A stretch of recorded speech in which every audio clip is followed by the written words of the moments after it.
Harness yourselves up to the yoke. Jeremiah 27.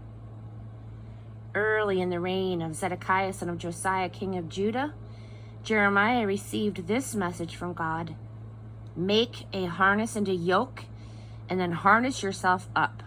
Send a message to the kings of Edom, Moab, Ammon, Tyre, and Sidon. Send it through their ambassadors who have come to Jerusalem to see Zedekiah, king of Judah. Give them this charge to take back to their masters. This is a message from God of the angel armies, the God of Israel.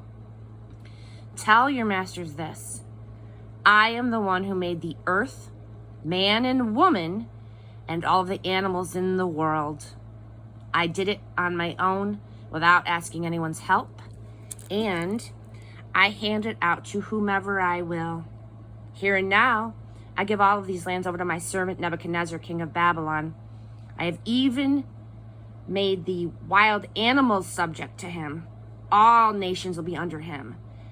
Then his son, and then his grandson, and then his country's time will be up, and the tables will be turned. Babylon will be the underdog servant. But until then, any nation or kingdom that won't submit to Nebuchadnezzar, king of Babylon, must take the yoke of the king of Babylon and harness up. I'll punish that nation with war and starvation and disease until I've got them where I want them. So don't for a minute listen to all of your prophets and spiritualists and fortune tellers who claim to know the future and who tell you not to give in to the king of Babylon. They are handing you a line of lies, bare-faced lies that will end up putting you in exile far from home. I myself will drive you out of your lands, and that'll be the end of you. But the nation that accepts the yoke of the king of Babylon and does what he says, I will let that nation stay right where it is, minding its own business. Then I gave the same message to Zedekiah, king of Judah. Harness yourself up to the yoke of the king of Babylon, serve him and his people, and live a long life. Why choose to get killed or starve to death or get sick and die, which is what God has threatened to any nation that won't throw its lot in with Babylon? Don't listen to the prophets who are telling you not to submit to the king of Babylon. They're telling you lies, preaching lies.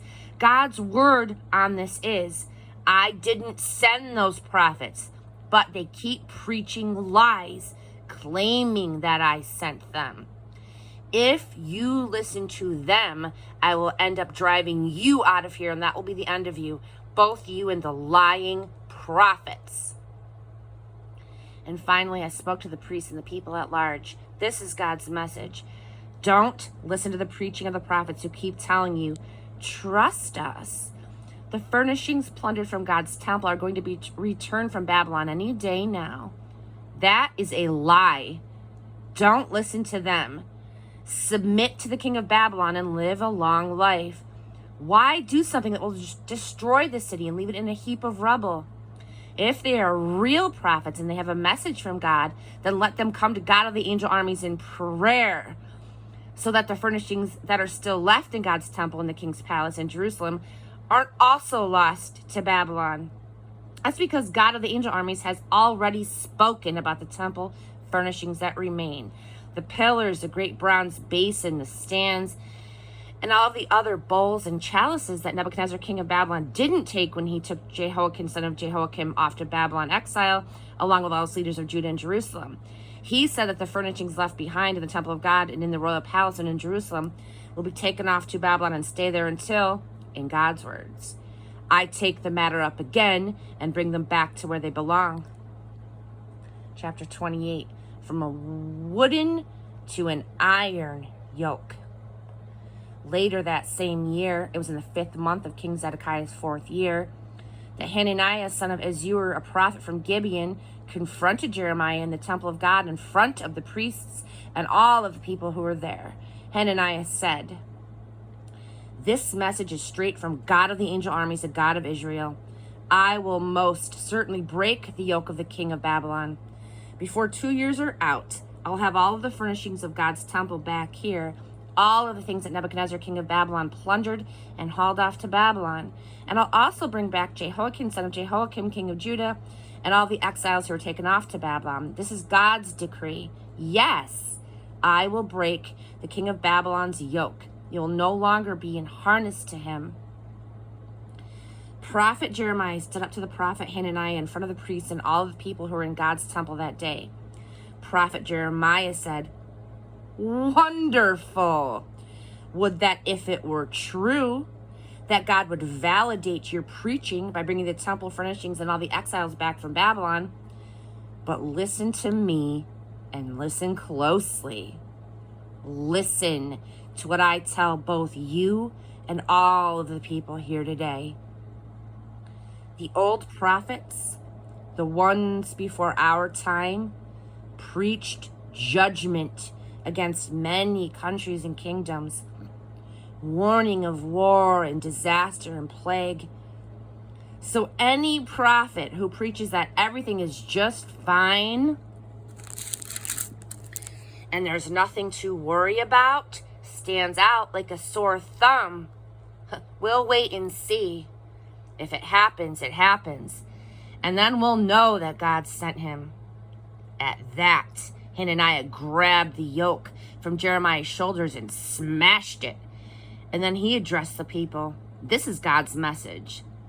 "In just this way, I will smash the yoke of the king of Babylon and get him off the neck of all the nations, and within 2 years." Jeremiah walked out. Later, sometime after Hananiah had smashed the yoke from off of his shoulders, Jeremiah received this message from God. "Go back to Hananiah and tell him, this is God's message.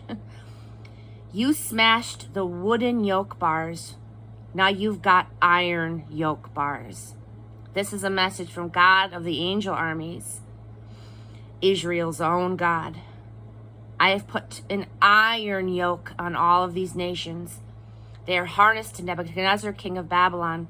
They'll do just what he tells them. Why, I'm even putting him in charge of the wild animals." So, prophet Jeremiah told prophet Hananiah, "Hold it, Hananiah. God never sent you. You have talked the whole country into believing a pack of lies. And so God says, you claim to be sent? I'll send you all right off the face of the earth. Before this year is out, you'll be dead because you fomented sedition against God." Prophet Hananiah died that very year and in the 7th month.